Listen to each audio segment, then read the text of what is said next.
Yo, the shaman, Ichia Ubibia, Jason Yakopon, the Mobian way. They already say, Yina, Ecosotiasi, and what they want. Acro Life news update.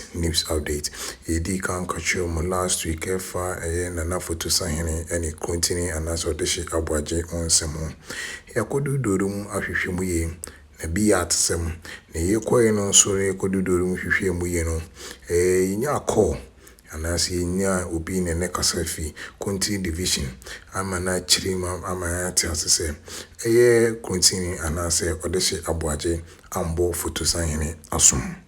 na emom atesema yetete wo ma emprempren ntumi nyina so enkasem ni se amanfo kire se nana fotosanhene wo bo na som bi nso kire se wohimpan anase osonobo na ade egu ne nsaka na no bi nso kire se wamfa ne kora nsa kora yede anka no ti asase mu yede mu ne kware pa de enye onyaye anase yente na emom ne wo mu ne se 4th May ne de wo hyiai we yase na sansensemi ma abomasum me mo na sum ye me himpan o ma ye ne hwe akopuepue yedi ani gude esu di achi na yeti bibia memo masoate saa asemu yin mu hia ne kware asemu ye nti atesema ya tete na ya keka achiomo no na wo mankasa de yintumi nkase premprem odehye Abuaje anase continue abo fotosanhene asom anase wammono asom nti eguso eni di achi si binyemu ne kware asemu ye na yede abre ahwefo ne yetiefo nyina afi biom court buye kopon semana kwama asem ahensem ayo Kofodua High Court 13th May Jude twemu ya mpanyine de wani chire Kofodua High Court nyina gina contempt asem no na ya ate ne se ne kopu o ma ne se fi court enya ne te se obia panyina na sabrewati lili wefim tini senti asem ne ntuma anko na nim se na ese ekọ mpanyine atu ahyeda otu hyeda no next month 17th June nitsane yenya ntene se 17th June na mpanyine betu aso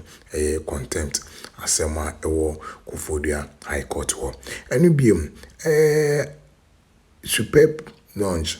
superb bie ba na se sporta ewo ekropon a ejedinye papa oba ekropon na baby atena ejiwani na se ejiwa homia oba ho obetumi enya weekends obetumi bijewani ba wan ya ade a sonko a feyi papa Mother's Day no super photo nsa fefre awofo nyina ye buffet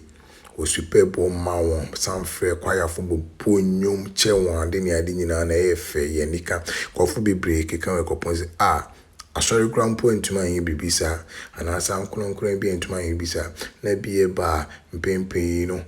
mpanyini bi kaseti anase ni pe bi kaseti enya mpanyini bi anase mamefo ho adwene se dia na wan ya ade papa ni je efe yi wo mi se yentuma nkobo enwura wo enya ho mfoni ambrem ba wo ko one page o Facebook